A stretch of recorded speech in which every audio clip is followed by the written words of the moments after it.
In today's video, we will discuss Howard Gardner multiple intelligence theories. आज का topic जो है वो हमने पढ़ना है कि हॉवर्ड गार्डनर की मल्टीपल इंटेलिजेंस थ्योरी क्या थी। सबसे पहले ये देख लेते हैं हॉवर्ड गार्डनर कौन था। प्रोफेसर था where professor at Harvard university's graduate school of education. उसने मल्टीपल इंटेलिजेंस थ्योरी दी थी जिसमें फर्दर 8 थ्योरीज आती हैं। उनको हम वन बाय वन आज डिस्कस करेंगे। सबसे पहले ये होता है, देख लेते हैं कि जो लोग हैं ना, जो इंटेलिजेंस को स्टडी करते हैं, उनको ना 2 कैंप्स में डिवाइड किया हुआ है। पहले वो होते हैं जो समझते हैं कि इंटेलिजेंस को आईक्यू टेस्ट से मेजर किया जा सकता है, मतलब एक ही फैक्टर है जिससे इंटेलिजेंस मेजर हो सकती है। और जो दूसरे लोग हैं वो ये समझते हैं कि ना जो इंटेलिजेंस है वो मल्टी फेसेटेड है, मतलब मल्टीपल फैक्टर से जज हो सकती है, जैसे कि हॉवर्ड गार्डनर था। हॉवर्ड गार्डनर ने 8 मल्टीपल इंटेलिजेंस थ्योरीज दी थी। उनको आज हम वन बाय वन डिस्कस करेंगे। सबसे पहले थी लिंग्विस्टिक इंटेलिजेंस। लिंग्विस्टिक इंटेलिजेंस क्या है? Linguistic intelligence is characterised by skill with words and a sensitivity to their meaning, sounds and functions.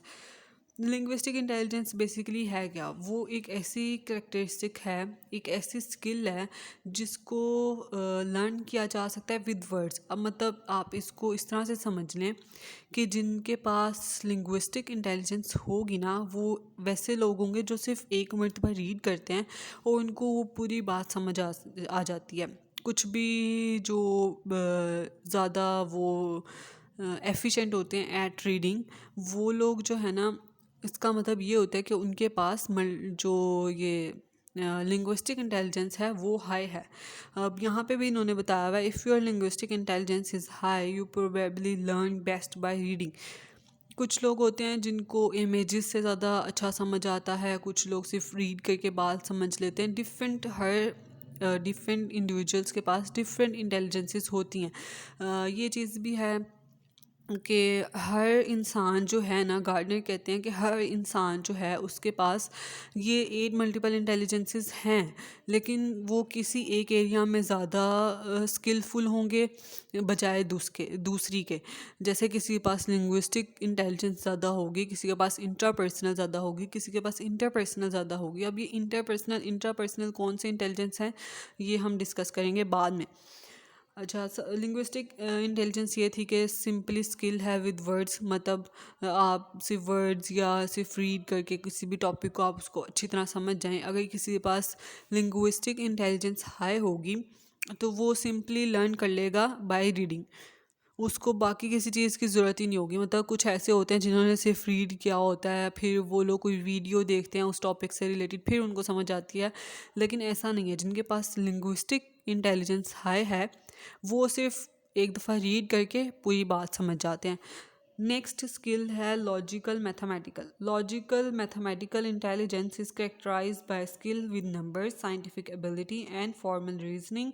If your logical mathematical intelligence is high, you probably learn best by taking a problem solving approach to learning. Outlining or making charts and graphs may be good study techniques for you. अब logical mathematical intelligence क्या है? नाम से ही पता चल रहा है, मतलब फिगर्स, मैथमेटिक्स में हम फिगर यूज़ करते हैं, लॉजिकल में लॉजिक्स हम यूज़ करेंगे। मतलब एक ऐसी इंटेलिजेंस है जिसमें हम लॉजिक्स भी यूज़ करें, जिसमें हम मैथमेटिकल फिगर्स भी यूज़ करें, फिर उसके बाद हम कोई चीज़ लर्न करें। इसी तरह इन्होंने यहाँ पे लिखा भी हुआ है कि skill with numbers, scientific ability and formal reasoning. अब अगर किसी के पास लॉजिकल मैथमेटिकल इंटेलिजेंस हाई होगी, वो किस तरह से लर्न करेगा? वो एक प्रॉब्लम सॉल्विंग अप्रोच यूज़ करेगा लर्न करने के लिए। अब प्रॉब्लम सॉल्विंग अप्रोच क्या होती है कि जैसे अब कोई क्वेश्चन है, वो सिंपली इस तरह नहीं कि उसने क्वेश्चन देखा, उसका आंसर रीड किया, चलो रट्टा मारा, हो गया। नो, ऐसे नहीं होगा। लॉजिकल मैथमेटिकल में वो ये होगा, क्वेश्चन देखा, उसने उसको एज अ प्रॉब्लम लिया, फिर उसको सॉल्व करने के लिए वो डिफरेंट सॉल्यूशंस ढूंढेगा। तो मतलब उस डिफरेंट सॉल्यूशन में से कोई एक बेस्ट सूटेड जो सॉल्यूशन होगा वो उसको लेगा, और फिर जो है ना वो उसके बाद वो चीज़ लर्न करेगा। और एक और तरीका भी है कि अगर वो जिनकी लॉजिकल मैथमेटिकल इंटेलिजेंस हाई है वो किस तरह से करते हैं, वो आउटलाइन कर लेते हैं इंपॉर्टेंट लाइंस को, और चार्ट बना लेंगे, या टॉपिक जो है उसको बुलेट्स बना के उसका चार्ट बना लेंगे, या ग्राफ्स बना लेंगे, इस तरह से लर्न करेंगे। फिर उसके बाद है bodily kinesthetic. Bodily kinesthetic intelligence क्या होती है? Bodily kinesthetic intelligence enable people to use their body skilfully and in goal oriented ways such as playing a sport or dancing. अब जो बॉडीली काइनेस्थेटिक इंटेलिजेंस है उसमें जिन लोगों के पास ये वाली इंटेलिजेंस है वो क्या करते हैं, वो लोग जो है ना अपनी बॉडी को स्किलफुली यूज़ करेंगे, जैसे स्पोर्ट्स प्ले करेंगे, डिफरेंट स्पोर्ट्स, बैडमिंटन, क्रिकेट, इस तरह, या फिर वो डांस है। इन दो चीज़ों से जो है ना मतलब वो एक चीज़ लर्न करेंगे। अगर किसी के पास बॉडीली इंटेलिजेंस हाई है, वो चीज़ों को इफ़ेक्टिवली लर्न किस तरह करेगा कि वो स्टडी को किसी फिज़िकल एक्टिविटी से कंबाइन कर लेगा। मतलब जो भी उसके माइंड में होगी कि अब मैंने ये टॉपिक लर्न करना है, मैंने ये चीज़ सीखनी है, तो मैं इसके लिए ये फिज़िकल एक्टिविटी परफॉर्म करूँ तो मुझे आ जाएगी, इस तरह होता है। तो ये थे बॉडीली काइनेस्थेटिक, जिसमें लोग जो है अपनी बॉडी को स्किलफुली यूज़ करते हैं, फिर उससे जो है ना वो एक चीज़ सीखते हैं। नेक्स्ट है म्यूज़िकल इंटेलिजेंस। म्यूज़िकल इंटेलिजेंस क्या होती है? Is characterise by the ability to find meaning in music and other rhythmical sounds and reproduce them either vocally or with an instrument. अब कुछ लोग ऐसे होते हैं जिनके पास म्यूज़िकल इंटेलिजेंस ज़्यादा होती है कि वो जो म्यूज़िक सुन रहे हैं या जैसे कोई सॉन्ग सुन रहे हैं उनके लिरिक्स में वो मीनिंग फाइंड करते हैं, या फिर उसको रिदमिकल जो उसकी रिदमिकल साउंड्स होती हैं जो थोड़ा सा बीच में म्यूज़िक आता है उसमें वो लोग मीनिंग्स फाइंड करते हैं। फिर उनको सिर्फ ये नहीं है कि वो उन्होंने सिर्फ मीनिंग फाइंड करना है, फिर उनको वो प्रोड्यूस भी करते हैं आइदर वोकली, मतलब या तो खुद ही सिंग करने लगेंगे, या फिर किसी इंस्ट्रूमेंट के साथ, जैसे लोग अक्सर पियानो सीखते हैं, गिटार सीखते हैं, इस तरह। तो ये वही लोग होते हैं जिनकी म्यूज़िकल इंटेलिजेंस हाई होती है। If your musical intelligence is high, you may want to choose a career in music or engage in leisure activities that allow you to pursue your musical interest.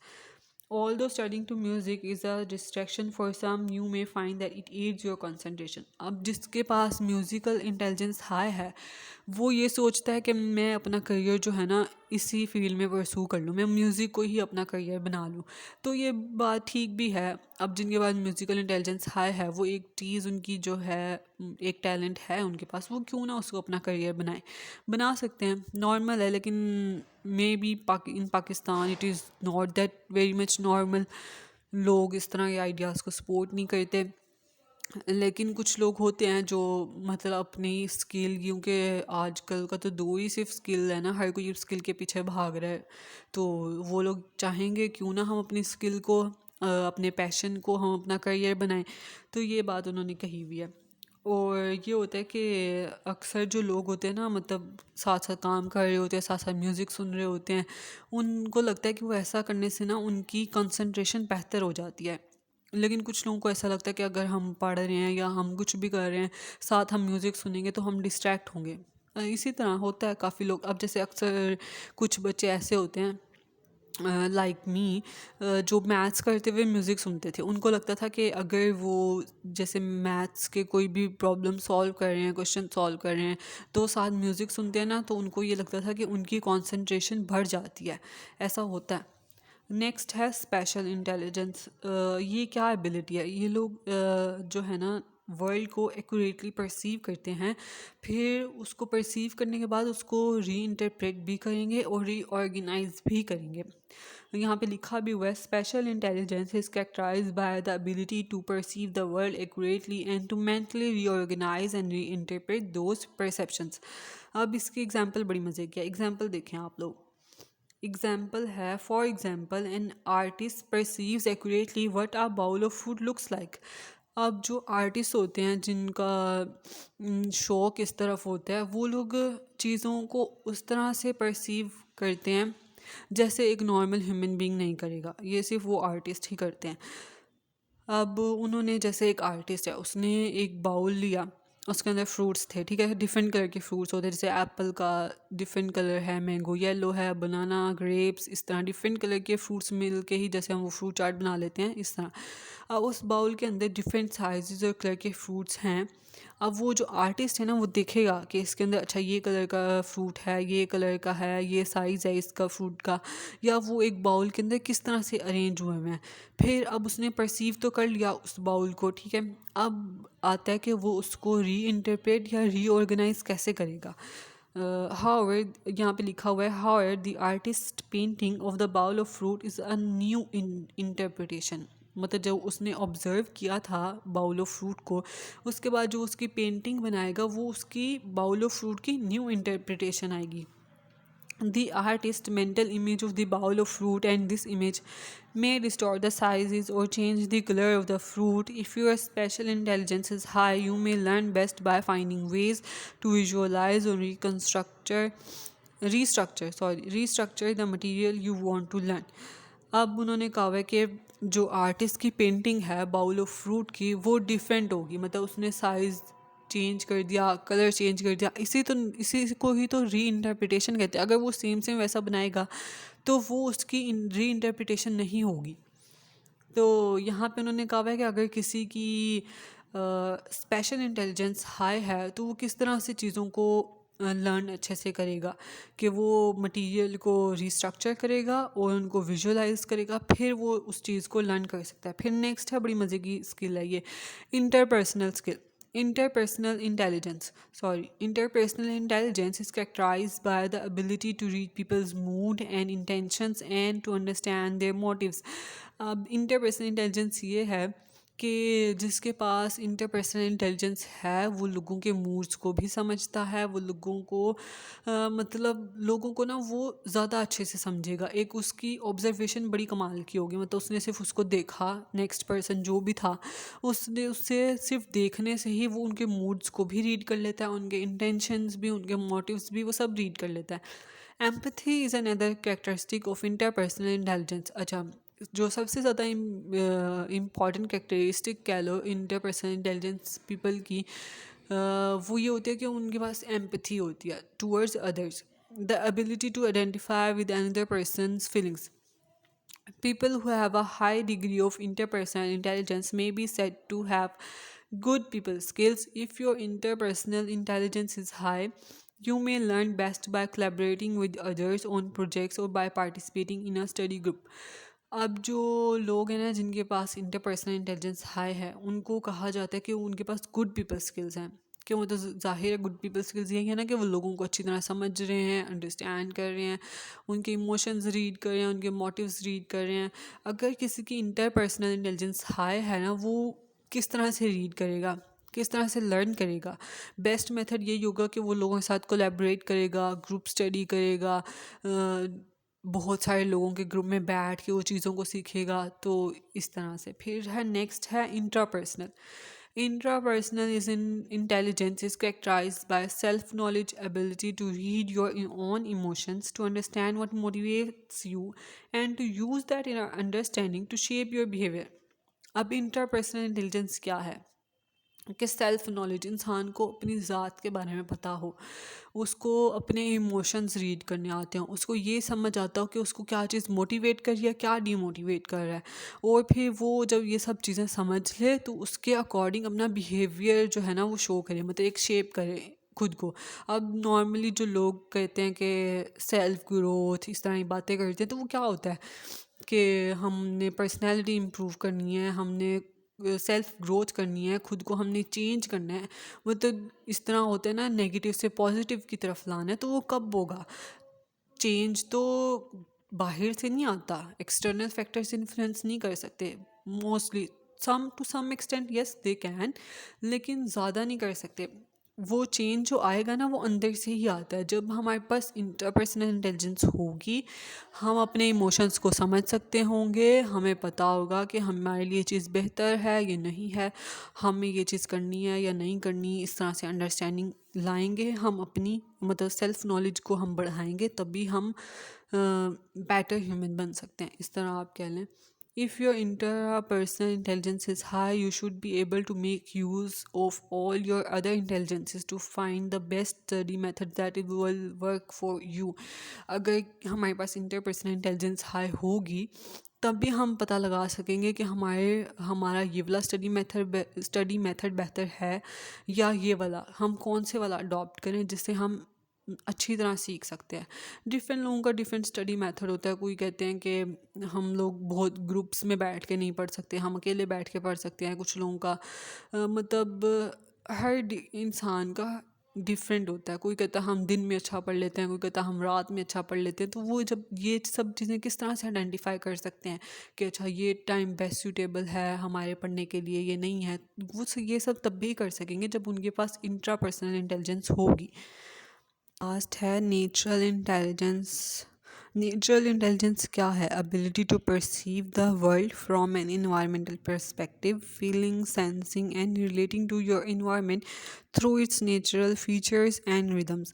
Naturalistic intelligence क्या होती है? कि वो ये होती है कि हमने जो है ना वर्ल्ड को इन्वायरमेंटल परस्पेक्टिव से परसीव करना है। जैसे पोइट्स होते हैं वो नेचर में और नेचर को ऑब्ज़र्व करते हैं, फिर उसके बाद जो है वो अपनी पोइट्री राइट करते हैं। तो वो क्या होता है कि उनके पास नेचुरलिस्टिक इंटेलिजेंस ज़्यादा है। जिस तरह से वो लोग नेचर को ऑब्ज़र्व करके परसीव करते हैं उस तरह से शायद नॉर्मल ह्यूमन से नहीं कर पाते, या वो शायद उस तरह से उसको ऑब्ज़र्व भी नहीं करते। For example, people living in remote culture become skilled at coping with nature, navigating without maps, and surviving in a hostile climate. For others, this intelligence may reveal itself in curiosity about nature, love of the outdoors, or special ability in the natural sciences. अब जैसे पहले होता था, लोग वो आसमान पे देखते थे पता नहीं तारों को या किस तरह भी स्टार्स को, जैसे भी वो ऑब्ज़र्व करते थे वो टाइम बता देते थे। ज़ाहिर उस टाइम पे शायद क्लॉक्स वगैरह इतने नहीं नॉर्मल होंगे या होंगे ही नहीं, नो आइडिया। लेकिन उनके पास नेचुरल इंटेलिजेंस थी, तभी वो इस तरह से नेचर को परसीव करते थे। और जो रिमोट एरियाज़ में रहते हैं वो इतने स्किल हो गए हुए हैं कि उन्होंने नेचर को किस तरह से कॉप करना है और मैप्स के बगैर ही नेविगेट कर लेना है, और एक हॉस्टाइल क्लाइमेट में भी वो सरवाइव कर जाते थे। अब ये इंटेलिजेंस जो है ना खुद को रिवील किस तरह से कर रही है? इन क्यूरियोसिटी अबाउट नेचर।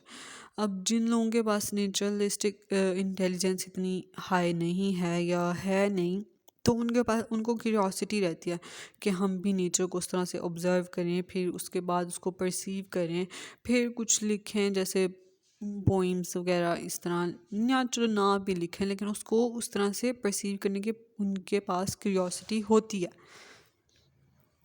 अब ये बताया हुआ है कि जो गार्डनर की थ्योरी थी ऑफ मल्टीपल इंटेलिजेंसेस उसको वर्ल्ड वाइड एक्सेप्ट तो किया जाता है, लेकिन ज़ाहिर है उसके बारे में ओपिनियंस जो है ना लोगों के डिफरेंट होते हैं, लेकिन ये थ्योरी एक्सेप्टेबल है।